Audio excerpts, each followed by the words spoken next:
Thought, I don't have to learn this. All of a sudden I could make it much harder than I ever had before. Hello, this is Jeff Collins. I'm flute player with the Australia Ensemble here at the University of New South Wales. Today I'm going to be in conversation with the distinguished Australian composer Carl Vine. This year we had hoped to perform an important piece in the ensemble's history. I'm about to ask Carl about what he thinks about it, but it's an important piece for us. Cafe Concertino. It was one of our most successful early commissions. It was written in 82, 83? 86. Actually. 86, all right. And we had programmed it in our series this year. One of the great advantages of the ensemble, of course, is that we can revisit some of our successful commissions, and this is one that has been a favourite through the years and has travelled around the world, not just with us. It's really taken on a life of its own. Welcome, Carl. Thank you, Jeff. You and I have known each other for quite a long time. We were just talking about. More than 4 decades, yeah. Rounded off. And perhaps the audience members wouldn't know that we actually played together in a completely different kind of ensemble. Yep. Entitled Flederman. Would you like to just talk a little bit about that and differences you think between that and writing for a kind of more mainstream group like the Australia Ensemble? Flederman was set up as a group to play music, modern music by living Australians, and it was founded in 1979, originally as a sextet, and then we formed a quartet, which you will remember. So there was you and me and Simon DeHaan and Graham Leake, based in Queensland, at the Queensland Con, and over a period of 10 years we commissioned 79 new works and premiered those works. And the distinction then with the Australia Ensemble, which you joined, and you were in both groups at the same time, was the Australia Ensemble had this really large catalogue of existing chamber works, but then was commissioning as well, and I was very lucky to be one of the early commissionees. And so I'd written a couple of works for Flederman before that. Working with the Australia Ensemble really wasn't very different because everybody in the ensemble knew living Australian composers, had played a lot of contemporary music, and indeed you were the, at that time, the champion modern flute player of Australia. Fortunately, a lot of your students now, I think, have taken that. That's wrong. It's not you anymore. But so it wasn't very different, and the ethos was the same. So there was no particular aesthetic within Flederman. We just wanted music that was challenging and interesting, and it was the same with the Australia Ensemble and its commissioning. When I first knew you, I sort of thought more of you as a performer, I suppose, in the way that you and I interacted, and we played together for many years a whole variety of music. How did you think of yourself at that point, and at what point did you transition in your own mind to thinking, I'm actually going to really concentrate my efforts into composition? I took up piano when I was 10. I played brass instruments from the age of 5.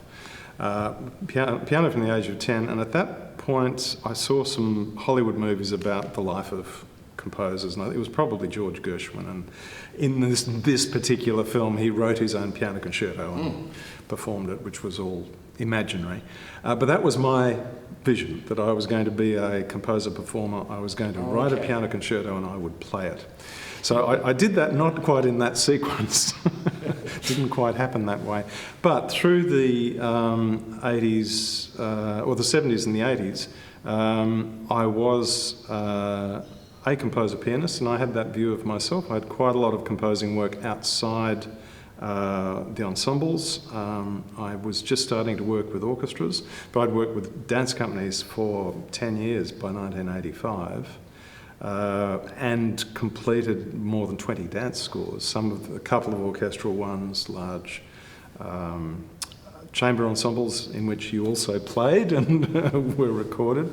A great mixture of work. So for me, I was both, but certainly our time together, and we worked very closely with Flederman for, what was that? About 8 or 9 years.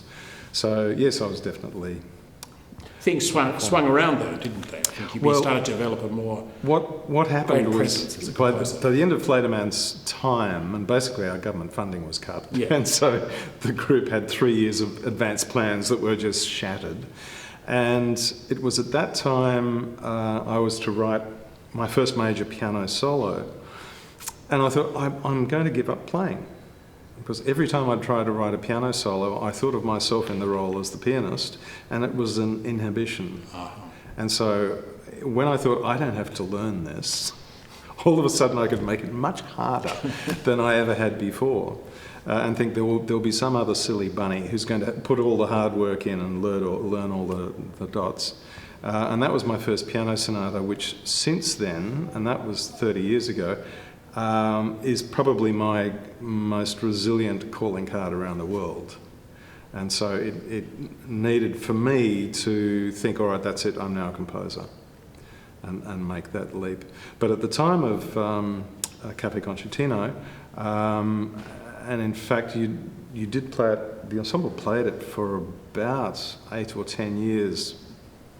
And once on tour, and I remember there was a tour in '88, and I think David Bollard was ill, and you asked me to come and play it at Carnegie Hall, and I couldn't. That's right. That was one of your better concert tours. When we premiered this work in London, we played 2 concerts in London early in the 80s, one in Wigmore Hall and the other one on the South Bank there. And the critics described the piece as one of the most finely wrought pieces that they'd heard that season, and was very complimentary about the performance. Of course, yes. So it made an immediate impact in people around the world, and it became a very easy piece for us to incorporate into our regular programming. It fitted our instrumentation. Did you find any difficulties in writing for the instrumentation of the ensemble as it stood at that time, 6 players? It was a bit of a stretch in that the ensemble is not quite balanced. You've got to be very careful with the balance, and I wasn't quite sure what to do with it. But basically the string playing is underwhelming compared to the piano and the wind parts. And I kind of thought of it was a string trio at that time, not a string quartet, the string trio as a kind of backing group. But the concertino part it was a little concerto for piano, and so it was definitely a focus for David Bollard, who was playing it then. But then with flute and clarinet. I can't remember, do you play piccolo as well? I play alto flute in the slow movement. Yes. I can't remember about the piccolo. I don't think there is piccolo. Yeah. But anyway, high flute and clarinet all over the place. So it was really those, and the strings have a more supporting role. There's very little, which they weren't terribly happy about. But I've heard about that. Yes. Have a vague memory of it. But yes, absolutely a showcase for the piano and for the ensemble as a whole. But I think basically, if you keep the piano quiet, the string trio plus 2 winds is a well-balanced ensemble. That works well. So it's really finding a sort of balance between the two. Well, certainly it's very effective for our combination of instruments. I must say I had the unique impression, because I had worked with you on another earlier piece in Flederman days, called Miniature 3, which is for the rather different combination of flute, cello, percussion and piano. And for me, I could hear echoes or continuations of some of the rhythmic ideas that you had created in that piece. Do you think there's a flow through there from some of the Flederman rhythmic ideas and complexities into the more main concert hall sound of the concertino? They are definitely related works, and the next work I was commissioned for Australian Ensemble was Miniature 4. So Miniature 3 was a Flederman work, and originally it was for trombone, not cello. So it's this weird combination of flute, trombone, piano and percussion, which we did a massive tour of America with that quartet. And the balance is actually much easier there because they're, particularly in its high register, flute balances out the other 3, and you just tell the trombone to be quiet most of the time. But yes, there are a lot of similarities, and at that time in Flederman we were playing a lot of Elliott Carter. And so he was a massive influence on my writing and on my playing. And he used a lot of the same rhythmic devices that are in both of those works and in Miniature 4, which was some years after that. I think that appealed to your undergraduate degree with mathematics as part of it. Is that right? Yes, well, my lack of a degree in mathematics. But yes, there is. I studied science at the university, Yeah. and there's a lot of actually very simple algebra in musical rhythmic manipulation, but it is in both works, more so in Miniature 3, but that is a strand through all of my music actually since then. Yes, I notice the way that your pieces are planned and the structure of them, and I can see your mind mathematically working in a way that perhaps is not, it's nothing that's intrusive or necessarily discernible, but do you enjoy planning pieces, to write pieces like that? Yes, well, it was interesting. Before this interview, I was rereading the program note, which I wrote 35 years ago, and it reminded me of the way the work was constructed. And it's worth pointing out that CAFE, the cafe in Cafe Concertino, is the key centres of the work. So the first section is in a nominal C major. The next one is actually in A, and then F sharp and E flat alternate in the third one. So the F sharp and E flat give you the A in cafe. Oh, right. The E with the accent is the E flat. And you skillfully managed to give it a kind of bubbly cafe quality at the same time through its, bouncy rhythms and a lot of articulation and motoric stuff from the strings. And I very much enjoyed the fact that there was this overtly and very carefully calculated academic approach to the structure, and yet it's just fun. Yeah. And I did want that bubbly, fun character. Most of the first section is in 7/8, so it has this sort of lilting, syncopated quality to it. And then a slow middle section, but to keep that character of a bit whimsical throughout, just with a slow thing in the middle. How would you compare that when we moved on to Miniature 4? We had an extra player. Yes. That probably changed your view of the sound of the ensemble at that point, and that is a different piece. It's a very different piece. A different sound world. Yeah. It was when really. You came back to it, how did that feel? It was difficult, yes. And I think I said after Miniature 4, I don't want to do any more for this group, and because I didn't want to do anything I'd done. I didn't want it to be, the Cafe Concertino. I was doing that again, and so I had to find a set of different rules to tie the thing together. And Miniature 4 is simply not as effective. It doesn't have the bubbliness, and it doesn't have such a formal structure, which was intentional, but it didn't kind of replace those things with anything very tangible, so it was less effective. Meanwhile, that was the start of my orchestral career, and so I was doing a lot more orchestral work and larger ensembles. And so then I found the 6 or 7 players a bit limiting. Do you feel, having taken that journey into the more mainstream performing ensembles, do you miss, where you started from in a more experimental avant-garde sense? Do you feel kind of in any way constricted by that? Or has it liberated you? Neither. That was then. But it's interesting that the groups like Flederman don't exist anymore. That there were a number of groups around Australia and around the world. Fires of London was just about to be dismantled as well, which it was. And so all of those mixed chamber groups kind of outlived their usefulness. And the public appetite, we had regular audiences of 300 at the Opera House with this crazy group of 6 musicians and all recently written music. It was insane. But there was an actual hunger and desire for it. And that is not there anymore. So. Do you, in a wider sense, do you perceive that in a cultural sense across other art forms as well? Well, I've confronted that working for Musica Viva for the previous 19 years. I've stopped now. And looking at this very staid, sort of 19th century focused chamber music approach with modern music thrown in. And I think that is an incredibly healthy thing to do. And what we've forgotten is that the time that Beethoven was writing his string quartets, for instance, old music didn't exist. Everything was new. And before 1800, all the concerts, every concert program was 80% new music. The ink was still wet on the page. The ink was still wet, every time. And it was only by the time that Beethoven wrecked the whole thing, just by writing music that was so good everyone wanted to hear it again and again. And this was a completely new thing. It never happened before.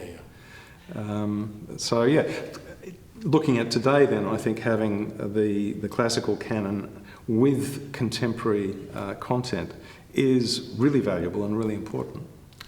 I often think that people's view of music is perhaps a little bit different to other art forms in terms of painting, the other art forms, literature even. Sometimes it seems as though people's expectations of what music should be is a little bit different to those other art forms. How do you experience that as a composer and when it's fed back to you from people's reactions to your music? It actually makes me quite sad. And you listen to Jackson Pollock, for instance, and he talks about rock and roll. Yeah. And so this is one of the great minds of modern plastic art, visual art, and his reference is Elvis Presley. Right. Or rock bands. And there is a disconnect. And it is because of rock and roll, in fact, that this commodification of music took place. And so the market for music in the 50s slowly just revolved, and it's all about sales.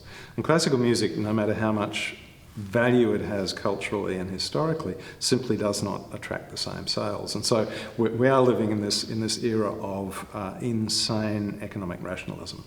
Yes, I think the medium of recording has made a huge difference to people's understanding what music is, and what they want from it, and their control of it. They can have the Berlin Philharmonic at home with their dinner party, and they can have it turned down to 2 on the. They can have loud music. Oh, that's a bit loud. I'll just turn that down. Mahler as background. Mahler as background music, which I find a very bizarre thing, but people do. And it's sort of, whereas I don't know if you have a Jackson Pollock on your wall, you can't really do anything with that. It's going to be a Jackson Pollock on your wall, isn't it? Yeah, well, hopefully an original and not something. Something your child. But it's a bit more. It's a bit more. There it is, and it stands as an artwork. Whereas music has come to be, now that it's not just that you go to concerts to hear it, but you can have it in any kind of form you like.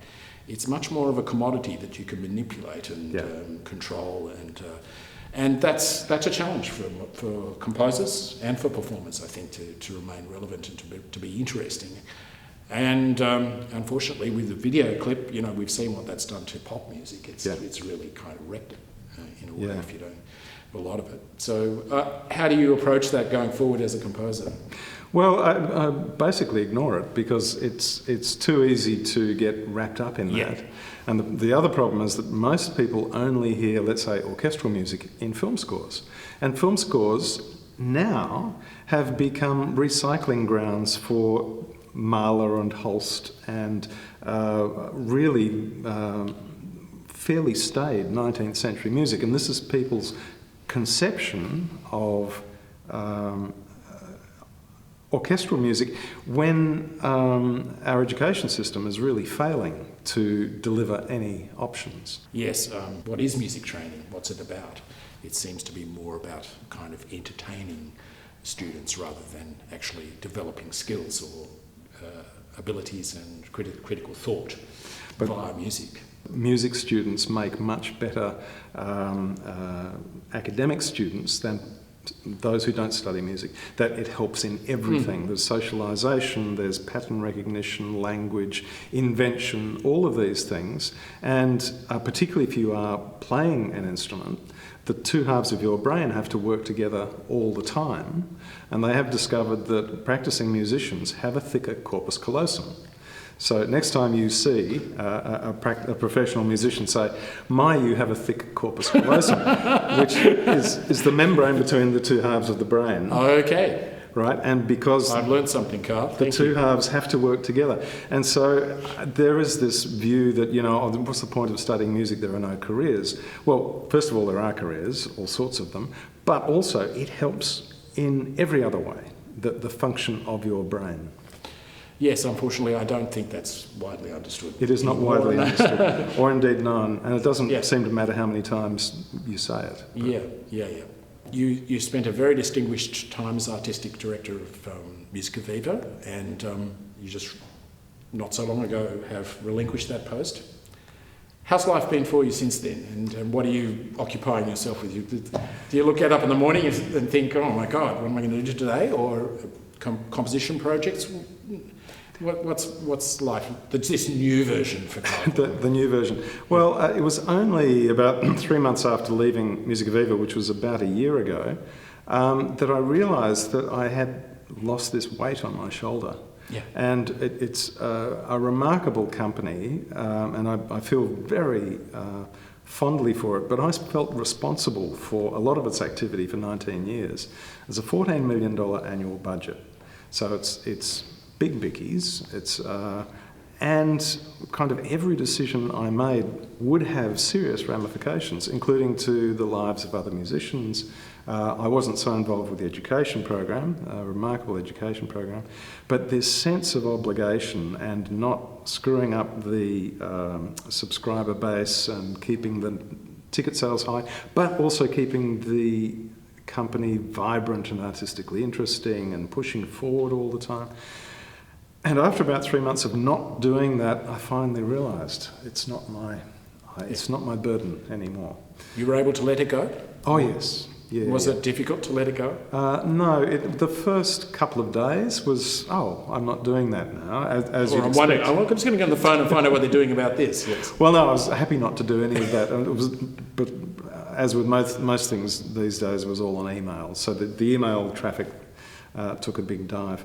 So the first thing is, yes, this sense of relaxation and, actual joy. Not that I didn't enjoy the work, it's just great not to have to do it. So I'm teaching more now at the Sydney Conservatorium. I've been on 1/3 senior lecturer in composition. So it's gone to a half. I'm keeping up the composing, and I can't remember how many pieces I completed this year, but there's that keeps going quite happily. So what new works should we look forward to? Well, I cannot release a concerto for piano four hands, which I think is very good. But the commissioner is an American group, and they have the right to first performance, and they are having trouble, of course, finding a first performance. Yes, that's true. It's a but challenge. hopefully that'll happen next year. But I can't actually say anything about it until they perform it. So that's the big one. Yes. So how are composers affected in general by COVID, do you think? Well, it's just everything is kind of in abeyance. Everything is waiting, and so I had last year I finished my 4th piano sonata, and once again that pianist had the right to perform it for a year. Well, that year was up in July, so they had to have another year. Yes, of course. So that also is kind of waiting. And commissioners don't really know when to commission. They're not sure when the performance is going to be. So I've had a couple of contracts where it'll be, in 2023. We'll feel safe about that. So it's like everyone else. It's been a bare time for them. I guess it's a chance for reflection and tidying up. So you do a bit of tidying up. I know composers spend a lot of time re-editing and patching up things and doing the tidying up. Lots of them do. I always do my tidying up about a month after the first performance. And that's it and done. What I have been doing is a couple of little pet projects. So I wrote a couple of grade pieces for harp, because Alice Giles was reworking the harp syllabus for the Australian Music Education Board, and she said, have you got anything? I said, I'll write something, and that was fun. Nice. And so those sort of little things. Things that don't need a performance. Yes, yeah. But in fact are incredibly useful. Well, that's a very good thing for both musicians and for composers to be useful, isn't it? And I, in fact, should take this time to write some grade pieces for violin and viola and cello, because I'm sure there are not enough Australian works in those to in fact, match the flute sonata, which is still on the syllabus all the time. Talking of pieces that is travelled around the world and is way gone past which you very kindly wrote for me. And, For you. And it's now an absolute hit. It's set in competitions all around the world. So Yeah. music like yours takes on a life of its own, which has nothing to do with you or me or the Yes. ensembles for whoever we played it for. So that's a fantastic thing. Well, there's occasional works that enjoy that status, but not... Well, flute players are desperate for something good to play, you see. So they're always looking for good sonatas. I gave a talk to the composition cohort at the Sydney Conservatorium, and I went through and added up all of the works that I've written, and there's 135 of them, including, I think, 42 orchestral works and four piano sonatas and 6 string quartets, and goes on. And I thought, that's an incredible amount of work. There's got to be at least 4 that will live on. You keep going, adding more just to make sure of the mathematical probability of that. I just increase the probability each year. Carl, it's been a great pleasure to have you come into the campus at UNSW today, and it's always wonderful to chat and hear your fantastic mind at work and discover a little bit more about your music, and we thank you for coming. It's great. It's been wonderful catching up, Jeff.